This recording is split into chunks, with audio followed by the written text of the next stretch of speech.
Hello, patrons. Thank you for your Greetings. support. We hope you are all doing very well as we prepare for episode 552. Indeed.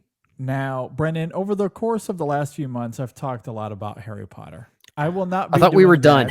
I will not be doing that on I mean, this last episode. Patreon content, we went on a major tangent about Severus Snape, or you went on a Yes. major tangent about Severus Snape being the greatest character of all time. That part must have lasted at least 20 minutes. Oh, it was quite a long time. Yeah. No, it was a lot of fun. I did enjoy that. However, Mhm. there is another fantasy franchise with just an elite character inside of it.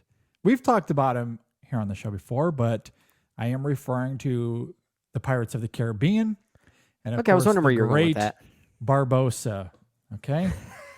The great Barbossa. I love him. Also one of the GOAT fictional characters, especially when we're talking blockbuster filmmaking. For sure. I bring him up because one of my favorite scenes in all of the Pirates of the Caribbean movies is in the first one when he says, "You best start believing in ghost stories because you're in one."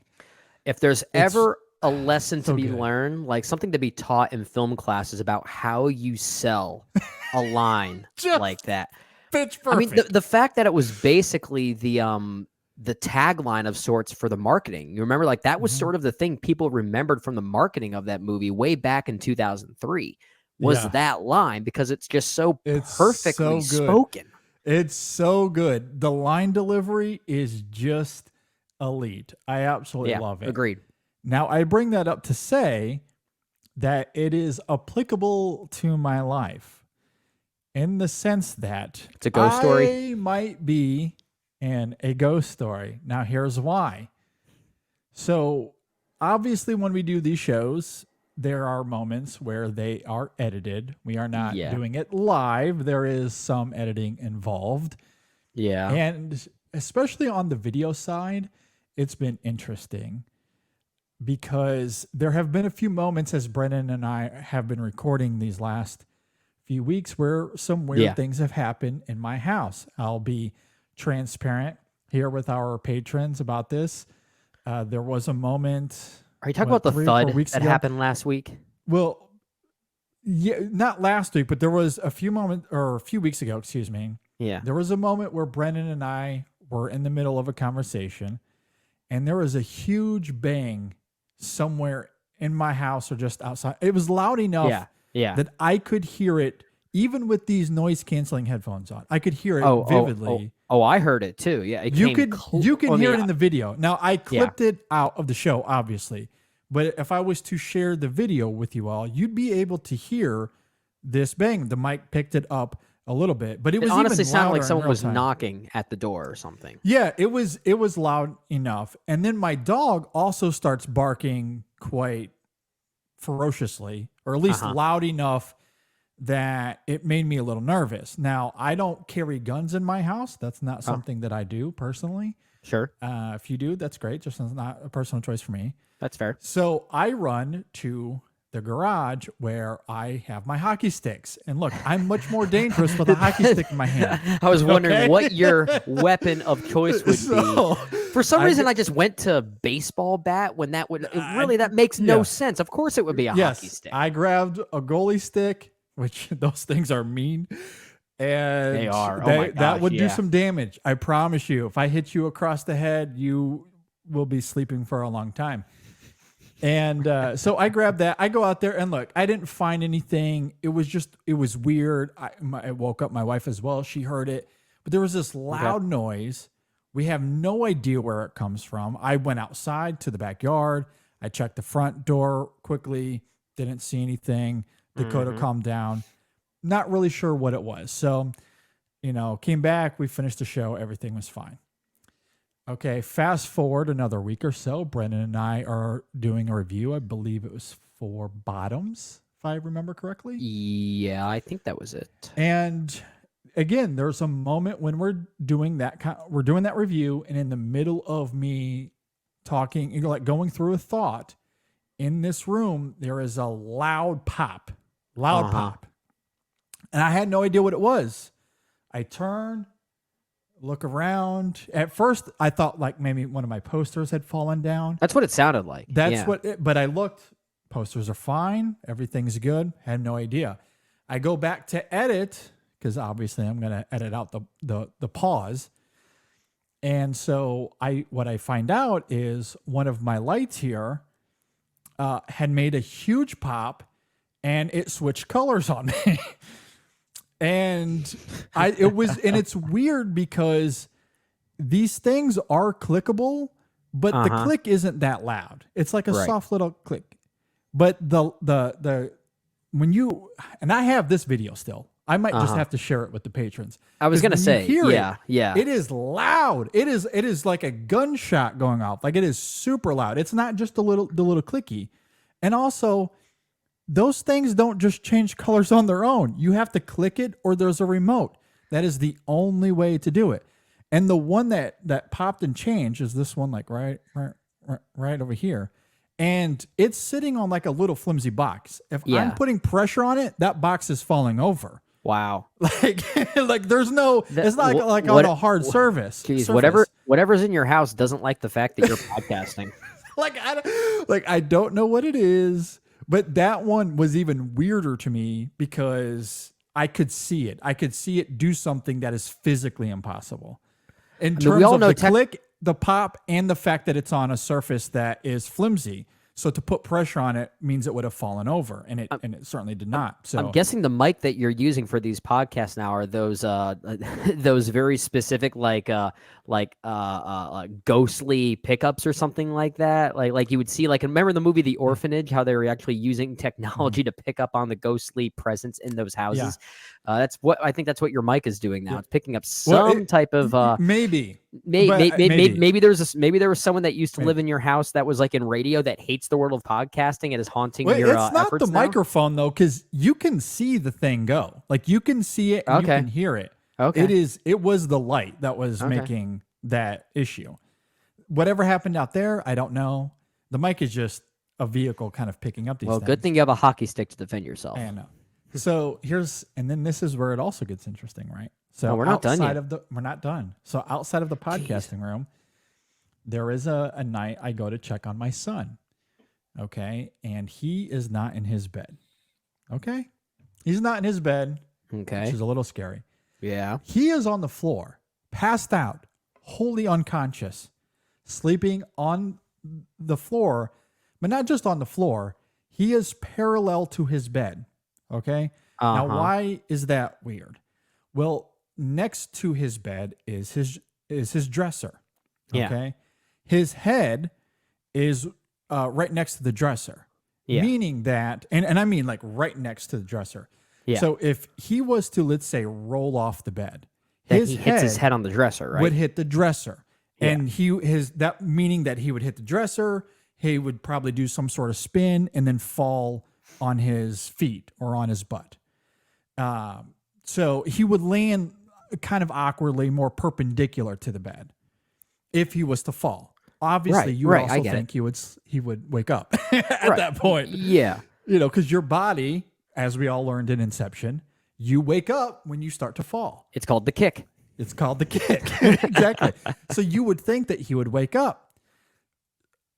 So with that as context, when I walk into the room, he is not perpendicular, did not fall feet. He is laying flat and straight, like completely straight and on perpendicular on his back and in front of the dresser. Like his head is in front of the dresser, meaning that he had to he had to like position himself that way, move forward, and then move on to the floor. Or he deliberately laid himself on the ground and positioned himself that way, which could be true.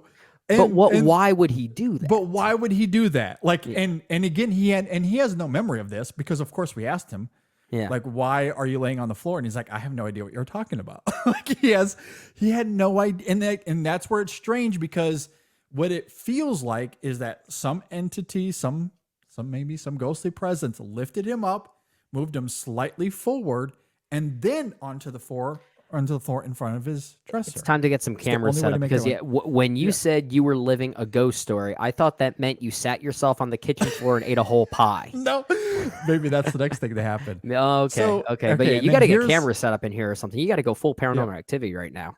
Yeah, so that was strange. And then the last incident I want to bring up. Wait, there's more? There's We're not one done? more incident. Yep, one more incident because this was like 2 days later.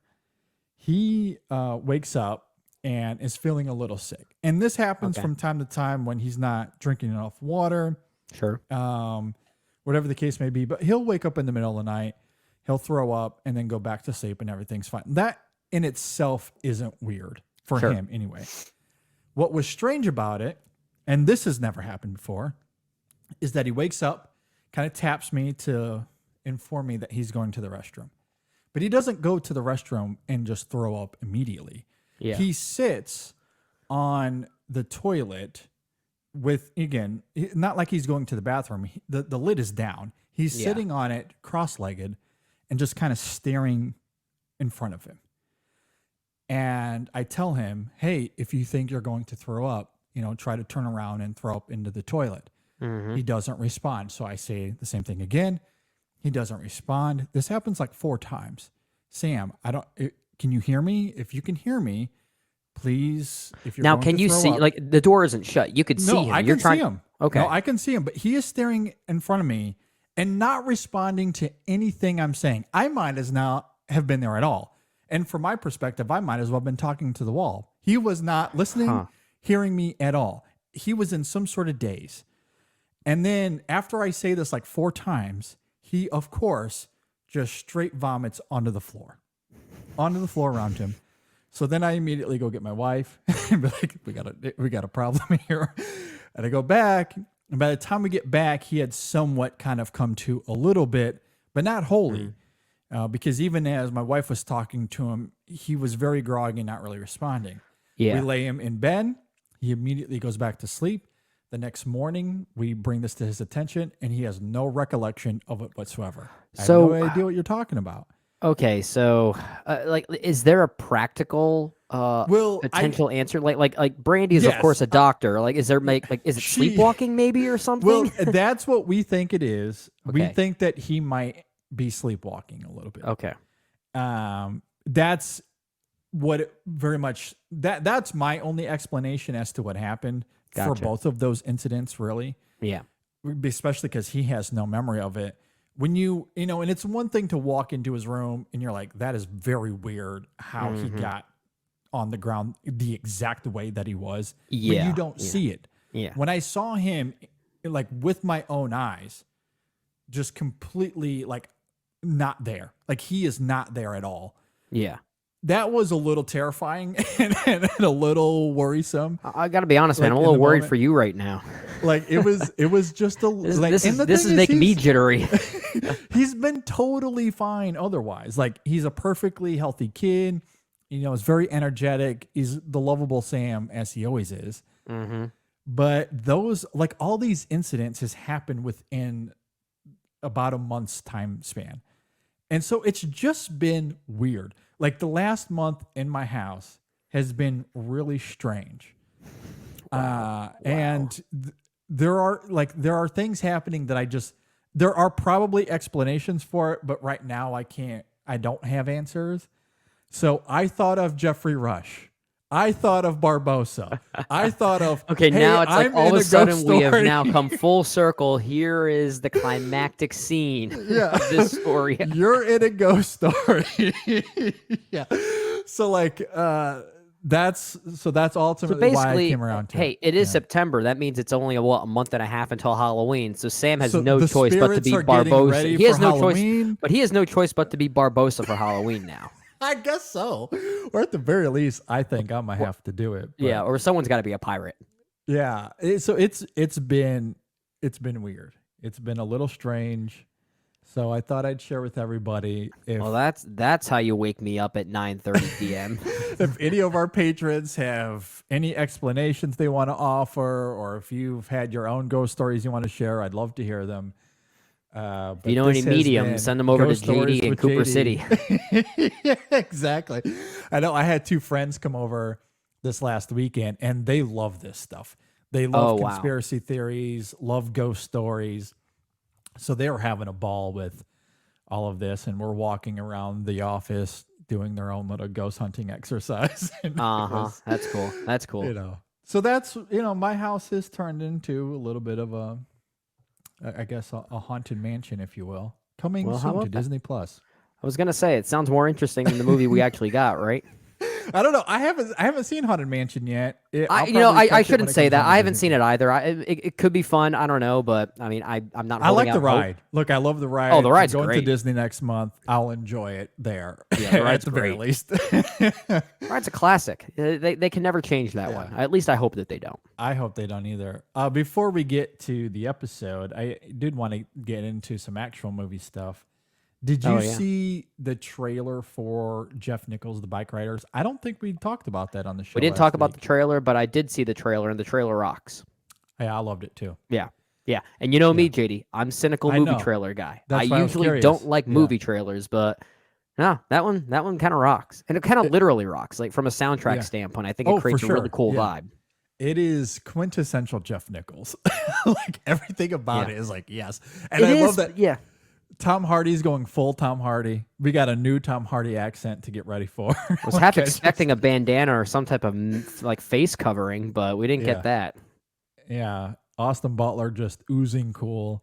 Mm-hmm. Michael Shannon, of course. Like everything about it just I gotta say, it's weird seeing Michael Shannon in a trailer for a movie, and yet he doesn't get any billing credit. You notice that? Like his name doesn't pop up, which means he's probably in a there. small role. It's probably more of a cameo. There are certain filmmakers that really only show up in a director's film just because they always work with that director.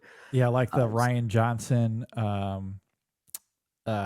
What's his Oh name? yeah, I know you're talking about. I forget his name though. God, I know he was it's the escaping one me, bounty but- hunter in Looper and makes a few cameo appearances in all of his films in one way, shape, or form. Yeah. I gotta look even that up. if they're just cameos, that's all that it. And maybe Michael Shannon will be that for Jeff Nichols. Yeah, but I guess like I'm so used to seeing actors like that get the coveted and when it comes to billing and stuff like true. that. Like Michael Shannon just seems to scream that for a Jeff Nichols film for some reason. Yeah. But I don't know. It must imply that he might be in the movie for only a few scenes or something. Yeah. Well, at least he's there, and I do hope that they continue to work together. The thing with a Jeff Nichols, or I think of someone like Kelly Reichardt, those kind of filmmakers, is they're not incessantly funded like a Martin Scorsese or a Ryan Johnson. Right. And so they don't tend to make as many movies. I really do hope that changes because I love them so much. I'd love to see them make more. Oh, for sure. What was the last Jeff Nichols movie? Loving? It was Loving. Yeah. That was What was that? 2017. 2017? I was going to guess 2018, but no, I think you might be right. 2017. That was way too long ago. Although like he was churning out films pretty regularly. Semi-regularly. Yeah, That is if true. To if be fair, if yeah. Loving was 2017, I mean Midnight Special was what 2015 was that or 2016 maybe? That was 2016. And even the movie Mud was so for a while. 2013. Yeah, Take so Shelter was 2012. for a while like it wasn't every year that he was turning out a movie, but it was averaging out to maybe every other year. Sometimes you just need a break. Yeah. I think there was a little bit of a hiatus between Shotgun Stories and Mud or Take Shelter. I can't remember which one. Shotgun Stories was what 2007. That was prior to 2010, I think. Yeah, 2007, 8. Might have been 8, 2008, something like that. 2007. There was 2007. seven, Yeah, I'm just okay, looking, so there was a little bit of a break there, and maybe COVID had something to do with it. Like maybe he was planning to do the Bike Riders more around 2020, and then that's a good all of point. that happened. That's a good point. I don't know. It's hard to say. Either way, all I'm trying to say is, I hope he keeps making movies on a more regular basis, like he did in the early 2010s. And we say that about so many directors. We say that about every time Kelly Reichardt comes out with a new film. I feel like that's the theme, right? Why can't she make more movies? I know someone needs to fund those her too. Yeah, and I don't know how it works with foreign cinema, but like a Hirokazu Koreeda is making movies every other year, it seems. Yeah, And yeah. Then and I again, know though, that's different than it's Hollywood, it's but different, and I feel like a lot of those filmmakers have more of a following in their respective countries. that's true. It's It kind of could be that. like you look at That like might yeah, be like ignorant on my Japan, end. for instance. I mean, someone like Hayao Miyazaki is basically like America's version of James Cameron, right? Yeah, yeah, exactly. Yeah. Yeah. Joseph Gordon-Levitt is who we were thinking of earlier, by the way. Was it? Yeah. Oh, I was thinking of someone else. I was actually thinking of Noah Hagen or Noah Sagan, Oh and no, Ryan. yeah, I was very much thinking of Joseph Gordon-Levitt. He's been in all of Oh, Ryan Johnson's movies. oh, you're right. Yeah, even yeah, like he even as simple as like a stormtrooper or something like that. Okay, Stormtrooper, you're right. a You're right. voice. I think he was a voice of something in He was the gong, The right? Gong. In Glass Onion. That's what it was. Yeah. So like even if they're brief little cameos, he's still there in some way, Yeah. shape, or form. So Yeah, maybe yeah, Michael that's. Shannon will be But it's like a that with gag. It's like a joke. You have to. It, yeah. it becomes part of the game or the puzzle to find where is Joseph Where is he Gordon-Levitt. gonna be? It's like the Yeah, Where's Waldo of yeah. Ryan Johnson. Yeah. Was he in the Brothers Bloom as well? Probably. He must have been. He If it's must a have running been. gag, he must have been in there Yeah. somewhere. What did you think about the trailer for Aquaman 2? Did you see that one? That one I did not see. I did not watch that one yet. I don't think that you'll love it. Here's where I'm interested, or maybe curious is really the right phrase here for Aquaman 2, because this is one of the old guard of DC, right? It's Yeah. Aquaman. It's not confusing and at all. Jason Momoa. And so it's like and that film was made in around the same time as Black Adam, and Mhm. you know where DC is in this in between period where it's the old guard, but now we got the new guard coming in. So where does this fit in? Does it fit in? Are they just releasing this because they made it? Yeah. I don't really know. Yeah. But Black Adam had a lot of issues. I don't think it's a very good movie.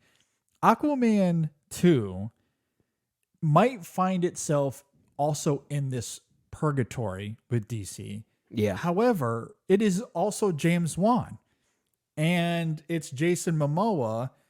And based off of the trailer, those two seem like they're having the time of their lives. I do think, visually speaking, it's very alluring. I think storytelling wise, there's maybe some potential there. At the very least, I think it'll be an immersive experience that will have some great levity to it. And Momoa seems to be riding off that same Fast X vibe. And I still maintain his performance in that film is one of my favorites of the year. It is a riot. He is hamming it up to 11. It's the only good thing in that movie. Oh, yeah, easily. And he's so good. And based off this trailer, it seems as if he's carrying some of that same energy into his performance there. Okay. Which I'll has watch me it. excited. Now, from what I know about the story, and I haven't read the comics, but the basis of this in the comics where you know the film is taking from, there's going to be some tragedy. There's going to be some heartbreak, some emotions, if you will, maybe some even hashtag JD tears on the way, based off of what happens in the comics. Now, if they follow that directly, who's to say? I don't know if they want to go there.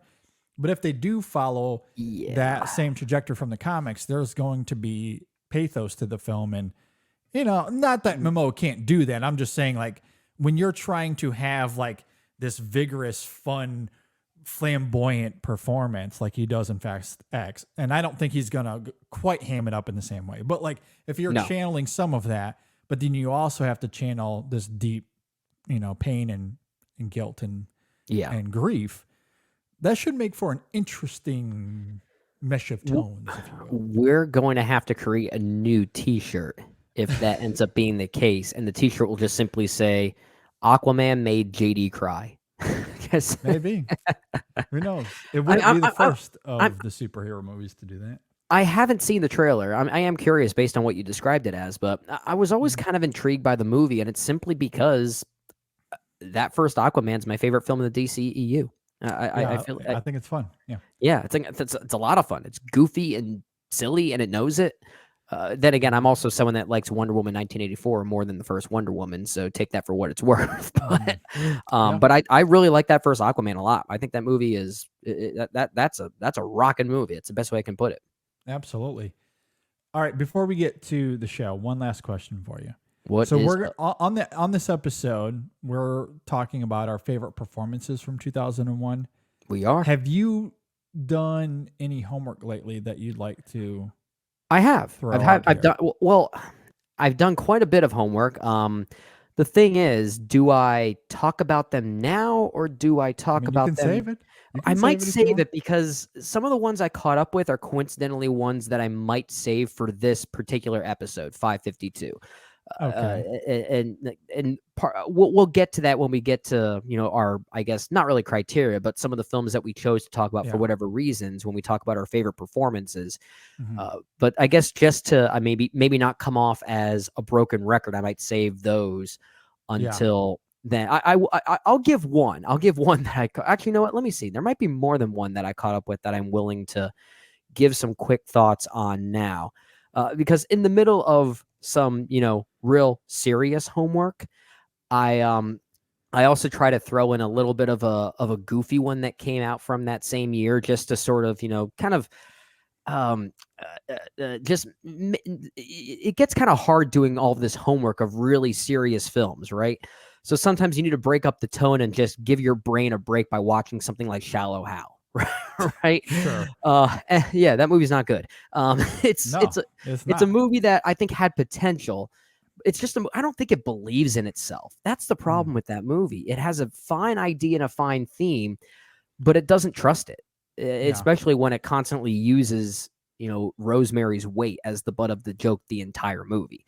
So it becomes kind of contradictory, but yeah, so that's not very good. Of course, that was never going to end up as one of my favorites of the year. Mhm. I did. I guess this is one I've never seen before, and it was surprising that I hadn't. But did you get a chance to rewatch Bridget Jones's Diary yet? No, I'll probably save that for sometime this week. It's I apparently it was a first time watch for me. I thought I had seen it, but rewatching it with Maris, I kind of realized that I don't think I've ever seen this before. None of this is familiar, and it's a pretty good movie. Renee Zellweger was nominated for an Mhm. Oscar for it. Yep, I do I'll remember say that. Yep. she's not one of my favorite performances. I'll talk about on episode 552 coming up just in a moment. But Mhm. I thought the movie was pretty good, and Mhm. I get so frustrated every time I watch one of those classic rom-coms with Hugh Grant because I'm so envious of his hair. I am so envious of his hair. He has the greatest hair Fair. I've ever seen, and I want it. Yeah. I want it. There you go. That's my review of Bridget Jones's Diary. Pretty good movie, Nice. but Yeah. 5 out of 5 stars for Hugh Grant's hair. Fair enough.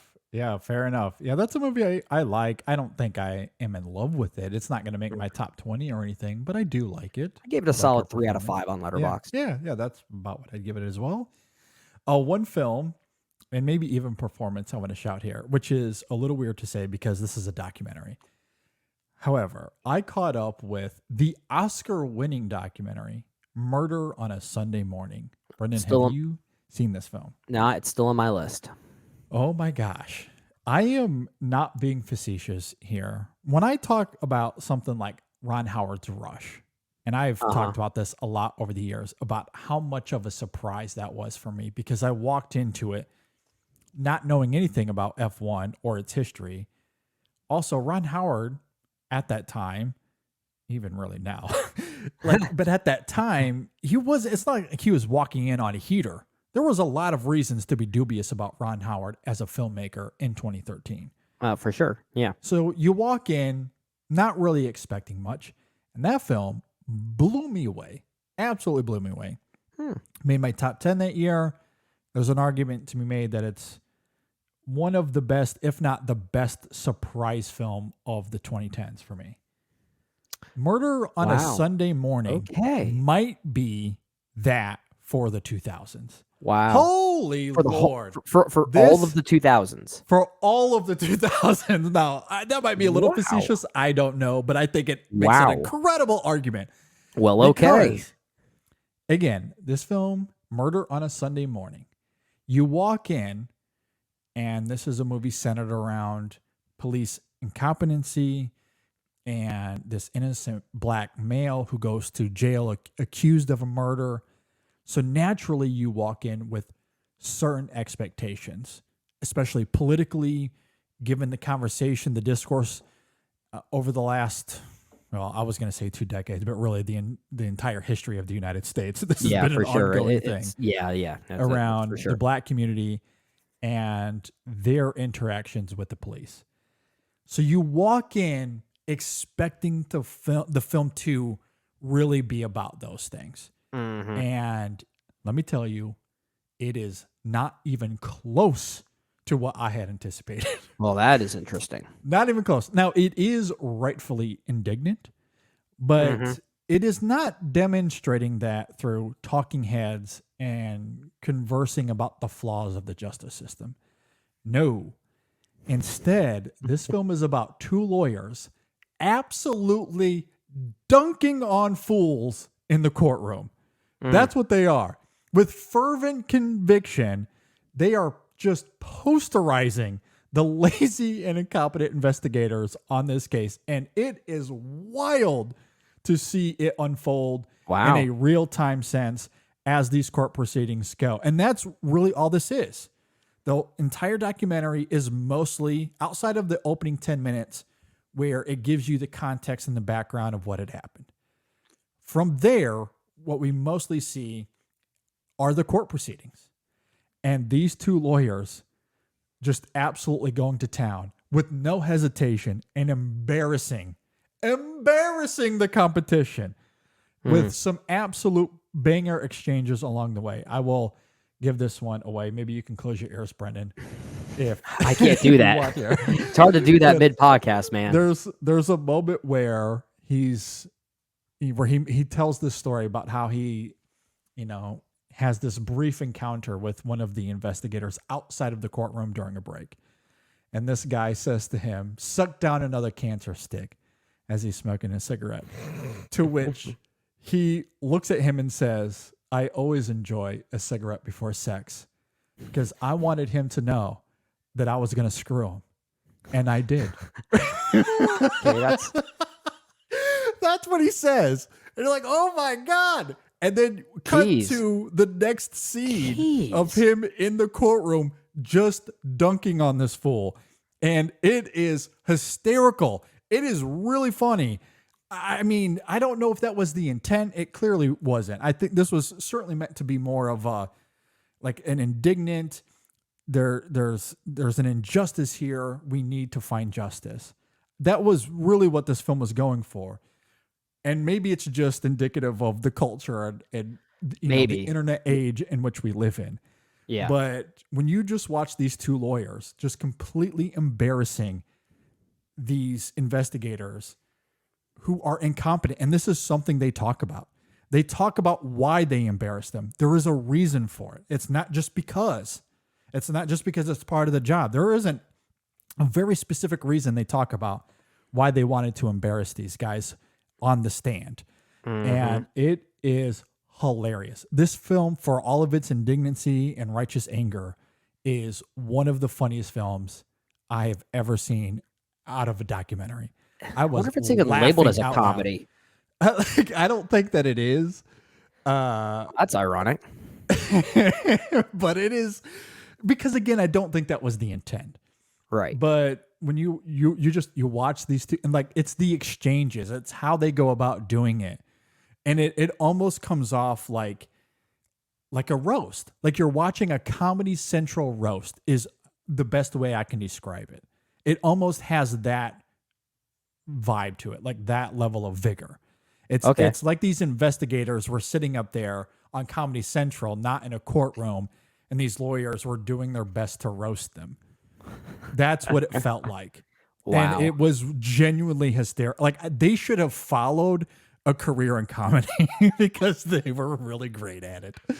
That had to have been the point. It's almost, it almost sounds predictive of the ridiculousness of what people are commenting on even nowadays. Yeah. But and the thing about it, I think what makes the documentary so wild to me in that regard is how often have we seen the injustices of America go to court, but it doesn't play out this way. Right. Where the justice never comes. Right? You think of something like George Floyd. The evidence was all over social media. There really shouldn't have been a court proceeding. It was right there. Everybody in the world saw what happened. Yeah. And yet those guys still got off. So like and things like that happen all the time. So it's not as if this was a slam dunk, if I'm going to continue the basketball analogies here. Yeah, yeah. It was not a slam dunk. It very well could have been a case where, and especially in Florida, this did take place in Jacksonville, Florida, and you never know with this state, Okay.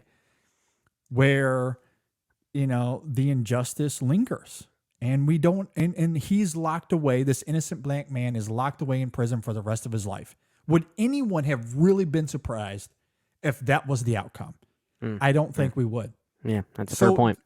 To me, I think that's what makes the documentary all the more invigorating and engrossing, is the fact that there was nothing guaranteed about this. And yet you walk in, and you're having these expectations. You know that that's a possible outcome here. Yeah. And then you complement that with these lawyers just absolutely going to town and posterizing these guys. And it is hilarious. It is really, really funny. And All right. I did not expect that. So yeah, you sold it for sure. So the lawyer that I wanted to highlight as a performance, quote unquote performance here, Dwayne Darnell is his name. And again, the way he talks about this case, the conviction he has for it, like he is pissed throughout a lot of this. It's like a cool, calm, collective anger. Like he feels the injustice of it. He knows what's at stake. And it's one of those cool, calm, collective things where it's like, okay, I see. I'm gonna get you. I'm gonna get you. He was Deion Sanders before Deion Sanders became Deion Sanders. Wow. That's kind of like that kind of swagger, but it's more of like a calm, cool, collective lawyer version of it. Yeah. But like that kind of like the way Deion in Colorado have been taking these, things that people are saying about them and using it as motivation. Like, okay, you just wait. I'm going to come get you. That's how he talks throughout a lot of this. But again, in a more white lawyery kind of way. But it's the same energy. It's the same energy though. And doesn't sound like you're describing a documentary when you say it that way. No, and I think that's part of why I love the film. Is like it almost doesn't play out like a documentary. It plays out like a Comedy Central roast. It honestly kind of sounds like you're describing a courtroom drama directed by Steven Soderbergh or something like that. Yeah, that's how it feels. Almost exactly. Yeah. All right. Well, that's an endorsement right there. And I just did not anticipate that. Like, it's one of those things where I put it on, and admittedly, I don't know if I was wholly paying attention. Like, I was, but I wasn't. Right. I wasn't on my phone or anything. But I don't know if I was like immersed in it 100%. Okay. But about 15, 20 minutes into it, you know that meme of the leaning chair guy? Oh yeah. Where he leans in? Yeah. Like, that was It's just like exactly it was slowly like grabbing verbatim. Like you lean in and like, okay, I'm wholly invested now. Like, I'm only this tunnel vision the rest of the way. Yeah. So one of my favorite, and this is what I love about doing these retrospectives. Like, I wouldn't have watched this film without it, and I'm so glad that I did. What was it? Yeah, because what was it in 2004? We both had a movie like Badass on our list, and that's a movie I think I would never even have discovered if it weren't for these exercises that we do. And it's always great to have those discoveries. Yeah, I had this on my list, but honestly, just given the time constraints that we have and the fact that we only have one more week of homework to really prep for this, I wasn't sure if I was going to get to this one. It just like there are certain ones you kind of have to prioritize. Yeah, and not to say that this that's a sad thing that sometimes you're going to miss out on certain films that could potentially end up, let's say, in your top 20 at the very least. So then it's not fair to those films, but that's the thing. You have to stack them up in a certain way. And this is one I probably would not have gotten to. Yeah. And look, it's perfectly understandable. And I don't know, it was not high on my list either. It just came on a perfect day where I was short on time, and this is only 90 minutes.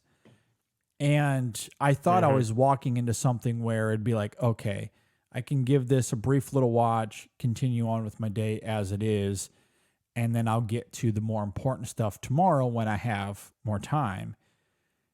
So I was a little lucky in that regard. Otherwise, I don't know if I would have gotten to it. But Right. again, still I'm so glad that I made that decision, and I believe it's free on Amazon Prime.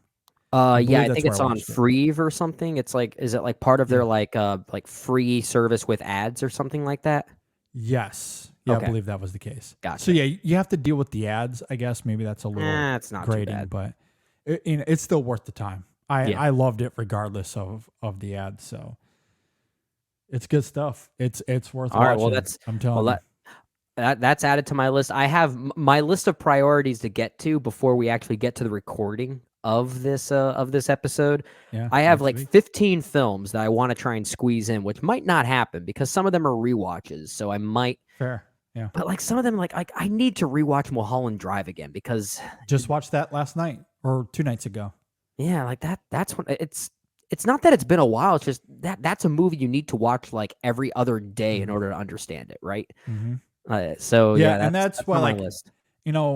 I wanted to watch that fairly close to the recording, so it was fresh on my mind. That's the thing. There are But some of these I want to time in a certain way, yes, and also just given like the literal timestamps of these individual movies. I think, let's say movies like, I don't know, Richard Linklater's Waking Life, or that movie Fat mm, Girl that you caught up with. That's something I could easily chug out in like one day. Both of those, because yeah, they're both yeah, under 90 minutes long, if I'm not hmm mistaken. So there will be a certain day that those would make more sense to do as opposed to like a weekend or something. yeah, absolutely. And I wanted to give Mulholland Drive some time to linger as well. Yeah, So I felt like a week and a half ish before we get to that recording next yeah, week. yeah. So it'll be fresh on my mind, but I'll have some time to also think about it, which I'm very excited about. But When's the last time you saw it before this recent oh rewatch? god, years, long time ago. Okay. Does it hold up? I'm Just a simple yeah, question. Does it hold up? yes, for me, Okay. yeah, Okay. hmm Good movie. Good movie. good movie. I wanted to watch it. It's interesting you asked that because Ryan and Jay did that Lynch Their David Lynch series, series. Yeah.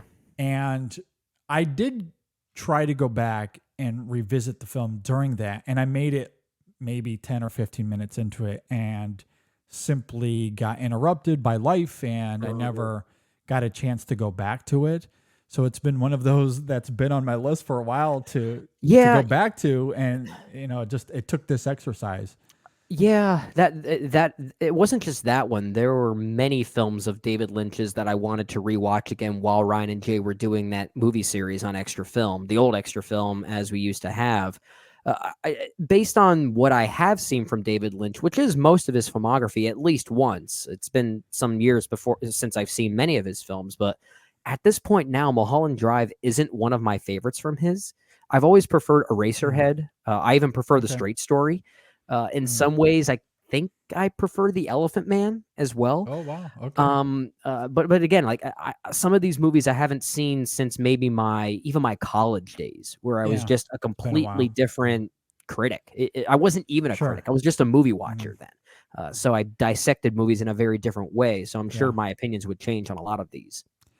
Yeah, I loved Mulholland Drive. As far Okay. as the rewatch goes, it held up for me, maybe even more so because I first watched it at a time where I don't know if I had fully formed my cinephile identity, Gotcha. and now, like watching it now, and I'm still wrestling with a lot of it, which is interesting. It's one of those movies where you have to continue to think about it. Hmm. But that's been part of the fun and the challenge. Oh, And for I look sure. forward to going back and re-listening to that review that Ryan and Jay did on Extra Film, Right. when Right. they did talk about it. But yeah, no, I really fell in love with it. So Good and it's stuff. interesting too because it's, as much as I love 2001, the year that is, Yeah. there's like it also feels so different from everything else that year.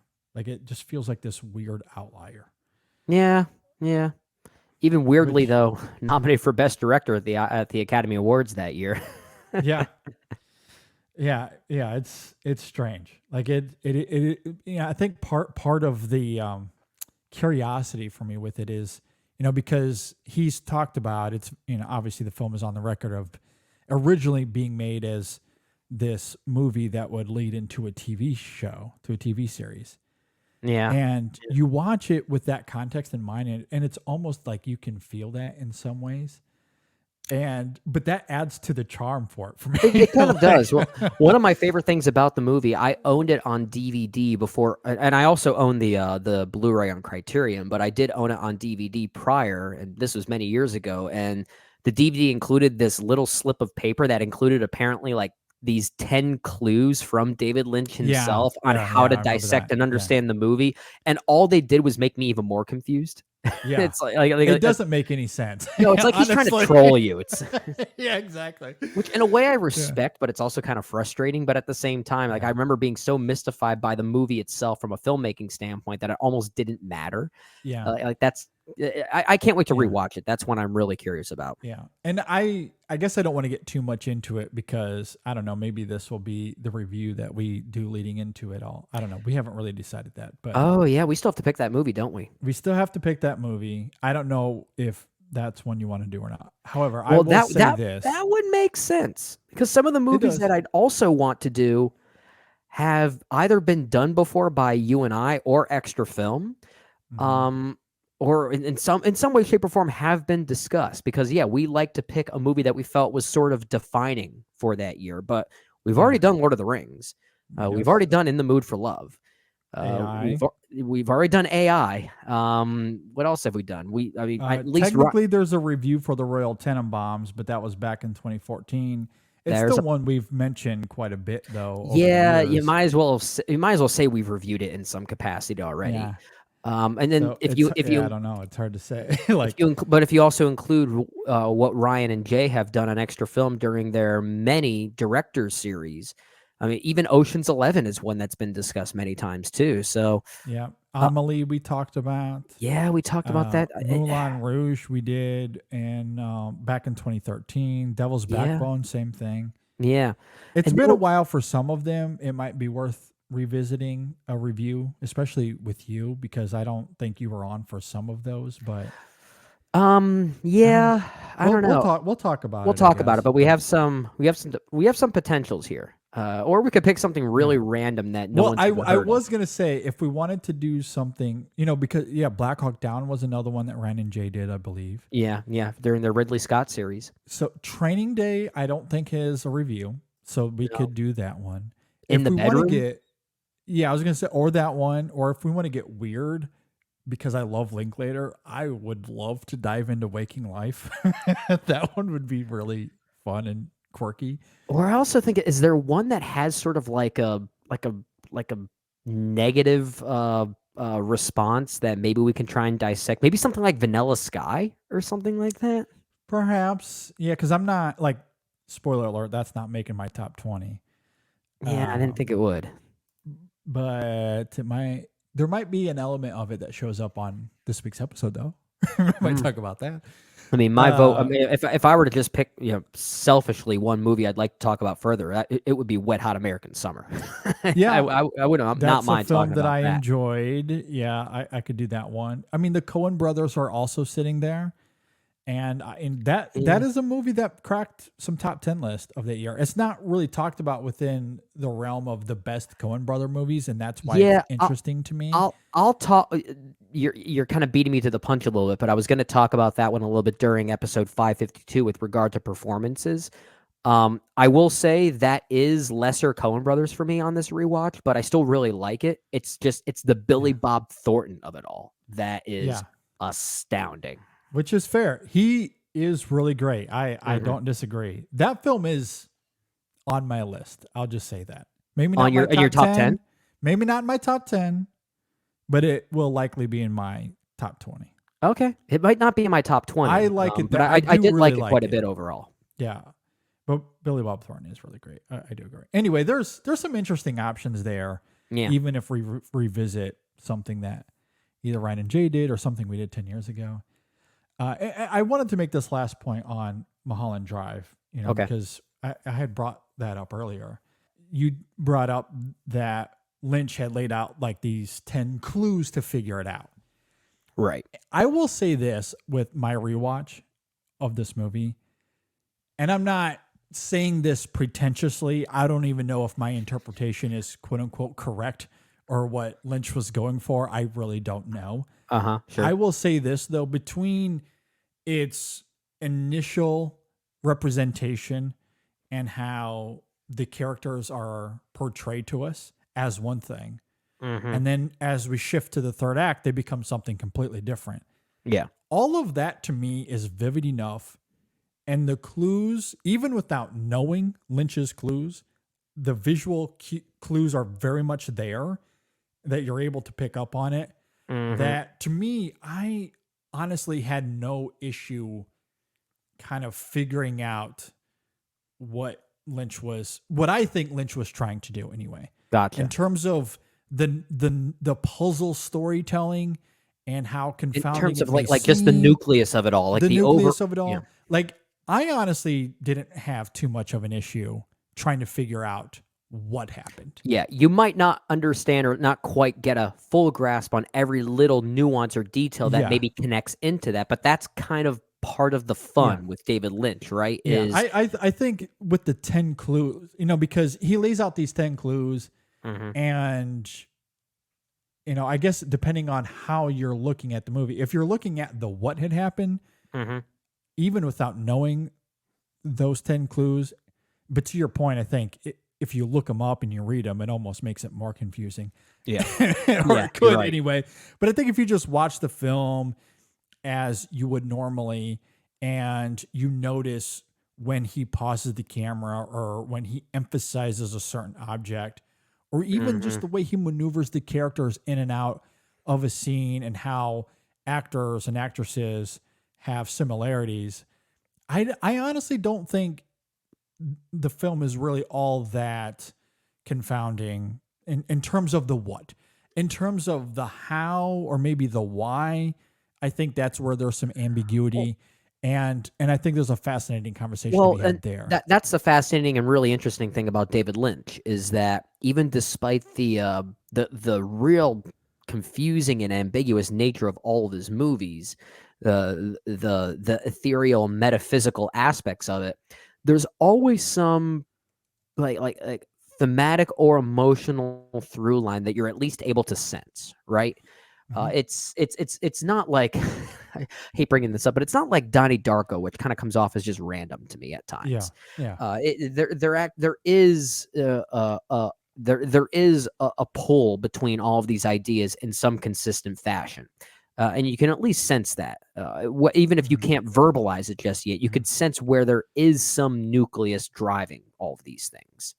Yeah, no, I agree. I think the nucleus is there. I think the storytelling is compendious, even if it does come off maybe a little bit odd at times. Hmm. But yeah, I think it's all there. I think the storytelling is pretty proficient and polished. It just kind of comes off, a little quirky and a little uneven. But that's Little obviously what little he's trying to do. Lynchian. Yeah, a little Lynchian, as one would say. There you I go. guess that's the best way to do it. All right, we need to get to episode 552. Yep, let's do So it. we'll leave it there for now. But thank you to all of our patrons. You guys are the best, and we hope you enjoy the episode.